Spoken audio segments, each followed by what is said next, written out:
வணக்கம். செல்வகுமாரின் உலக தமிழர்களுக்கான சர்வதேச வானிலை ஆய்வறிக்கை 2025 மே 11 ஞாயிற்றுக்கிழமை அதிகாலை நிலவர இந்திய நேரப்படி 4 மணிக்கு பதிவு செய்யப்படும் ஆய்வறிக்கை. முதலில் அமெரிக்காவை பார்ப்போம். அமெரிக்காவில் 2 நிகழ்வுகள் தற்பொழுது நீடித்துக் கொண்டிருக்கிறது. ஒரு நிகழ்வு மெக்சிகோ வளைகுடா மற்றும் அட்லாண்டிக் பெருங்கடலை ஒட்டி தீவிரமாக நீடித்துக் கொண்டிருக்கிறது.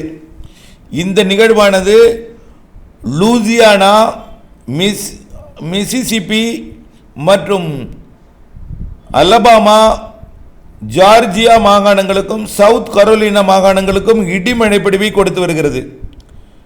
மெக்சிகோ வளைகுடாவை ஒட்டி மெக்சிகோவோட தெற்கு பகுதியிலையும் மழைப்பொழிவு,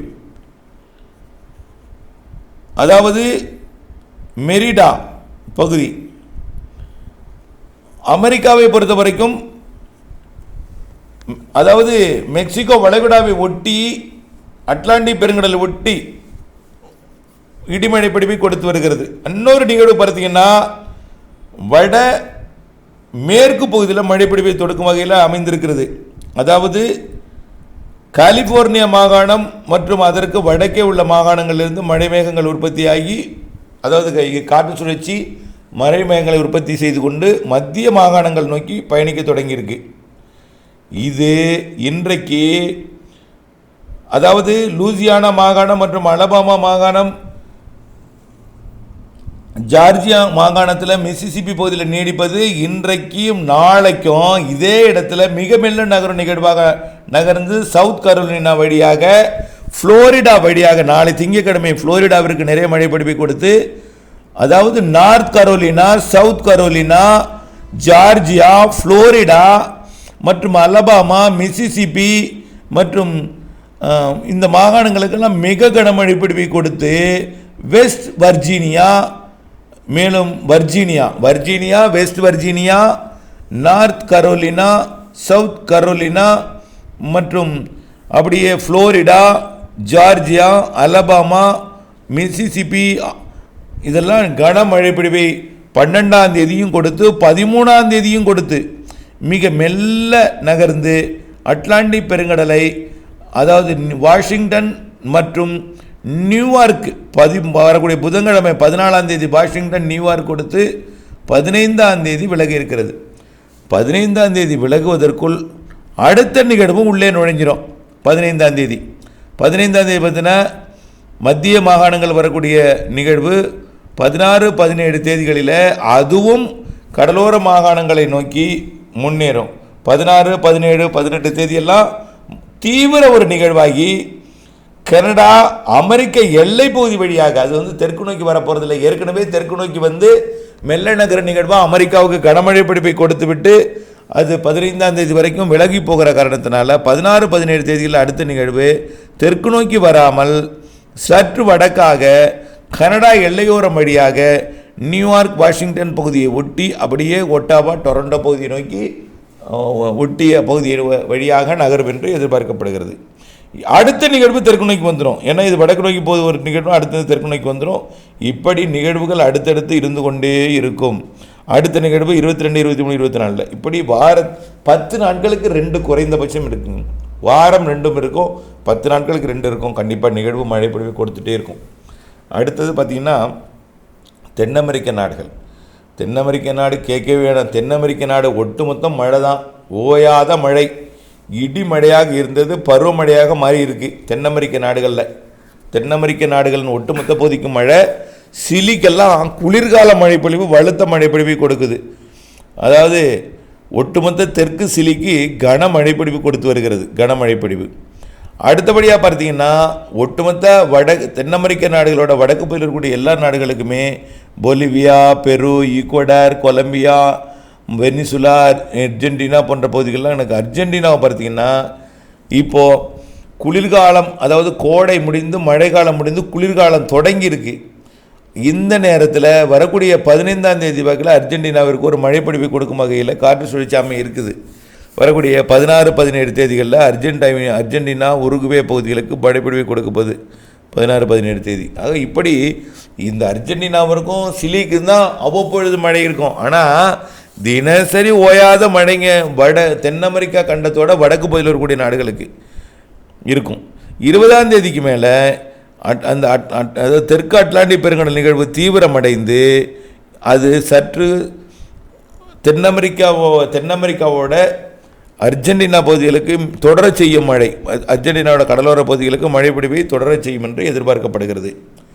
அடுத்தபடியாக பார்த்தீங்கன்னா ஆப்பிரிக்காவோட மத்திய பகுதியில் தாங்க மழை, தெற்கு பகுதியில் இல்லை. மடகாஸ்கருக்கு அவ்வப்பொழுது மழை இருக்குது, பாதிக்கும் மழை இல்லை. மொரிஷியஸுக்கும் ரியூனியனுக்கும் அவ்வப்பொழுது மழை இருக்குது, பாதிக்கும் மழை இல்லை. மத்திய ஆப்பிரிக்கா பகுதிக்கு தாங்க மழை பொழிந்துக்கிட்டு இருக்கு. டான்சானியா, கென்யா, உகாண்டா, காங்கோ போன்ற பகுதிகளுக்கு மழைப்பொழிவு இருந்து கொண்டே இருக்கும். அதாவது மொசாம்பிக்கு வடக்கே உள்ள நாடுகள் எல்லாமே Tanzania, Kenya, Ethiopia, Uganda, south Sudan, Congo போன்ற பகுதிகளுக்கு மழை இருந்து கொண்டே இருக்கும். 13, 14, 15 எல்லாம். ஆனால் பெரிய அளவில் பாதிக்கும் மழை இல்லைன்னா கூட மழை இருந்துகிட்டே இருக்கும். நாளொன்றுக்கு ஒரு முறையாவது மழை இருக்கும், சில இடங்களில் பல முறை இருக்கும். ஆகவே குறைந்தபட்சம் ஒரு முறையாவது மழை இருக்கும் இந்த நாடுகளுக்கு எல்லாமே. குறிப்பாக டான்சானியா, கென்யா, உகாண்டா, காங்கோ மற்றும் சென்ட்ரல் ஆப்பிரிக்கன் ரிப்பப்ளிக் இதுக்கெல்லாம் மழை இருந்துகிட்டே இருக்கும். பெரிய அளவில் பாதிக்கும் மழை இல்லை, அதில் குறைவான மழை இல்லை. வரக்கூடிய மாத இறுதியில் மழைப்பொழிவு வலுக்க இருக்கிறது. உகாண்டா உள்ளிட்ட பகுதிகளுக்கெல்லாம் மாத இறுதி 22ஆம் தேதிக்கு பிறகு மழைப்பொழிவு வலுக்க இருக்கிறது என்பதையும் தெரியப்படுத்த விரும்புகிறேன். அடுத்தபடியாக ஆஸ்திரேலியாவை பொறுத்த வரைக்கும் ஏற்கனவே வடக்கு ஆஸ்திரேலியாவில் குயின்லாந்து பகுதியில் மழைப்பொழிவை கொடுத்துச்சு. அந்த நிகழ்வு அப்படியே இந்தோனேஷியாவோட கடலோர பகுதி வழியாக விலகி போயிட்டுருக்கு. இந்த நிலையில் வரக்கூடிய 15ஆம் தேதி 16ஆம் தேதி வாக்கில் குயின்லாந்து பகுதிகளுக்கு மேலும் ஒரு நிகழ்வு வந்து மழைப்பொழிவை கொடுக்க தொடங்கும். அது அப்படியே ஆஸ்திரேலியாவோட கிழக்கு பகுதிகளுக்கு, அதாவது சிட்னி போன்ற பகுதிகளுக்கும் அதேபோல் பிரிஸ்பேன் போன்ற பகுதிகளுக்கும் மழைப்பொழிவை வரக்கூடிய 20ஆம் தேதியிலிருந்து 25ஆம் தேதி வரைக்கும் அவ்வப்பொழுது மழைப்பொழிவை கொடுக்கும் என்று எதிர்பார்க்கப்படுகிறது. அதே நேரத்தில் ஆஸ்திரேலியாவோட தென்மேற்கு பகுதியிலையும் மழை வாய்ப்பு தெரியுதுங்க. தென்மேற்கு பகுதி ஆஸ்திரேலியாவோட தென்மேற்கு பகுதிகளிலையும் மழை வாய்ப்பு இருக்குது. இது குளிர்கால மழைப்பொழிவு. தென்மேற்கு பகுதி அதாவது வெஸ்டர்ன் ஆஸ்திரேலியாவோட சவுத் பார்ட்டு நல்ல மழை இருக்குது. அடுத்தபடியாக பார்த்திங்கன்னா Indonesia, Singapore, Malaysia, Vietnam, Cambodia, Laos, Thailand, Myanmar இதுக்கும் மழைங்க.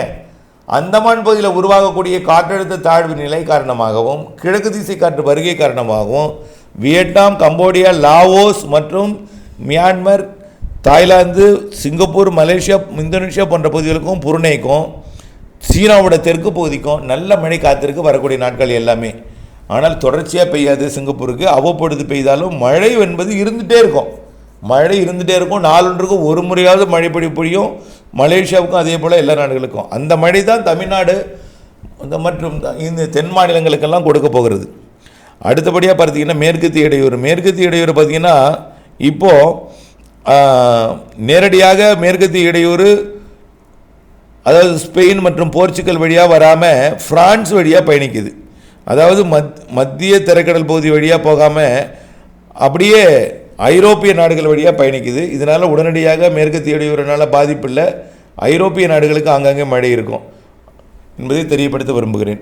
மேற்கத்திய இடையூரோட ஒரு அதாவது பயணத்தோடில் ஒரு 2-3 இடைவெளி இருக்குது. அதெல்லாம் ஆப்பிரிக்க பகுதியை நோக்கி ஐரோப்பிய பகுதியை நோக்கி பயணித்து கொண்டிருக்கு.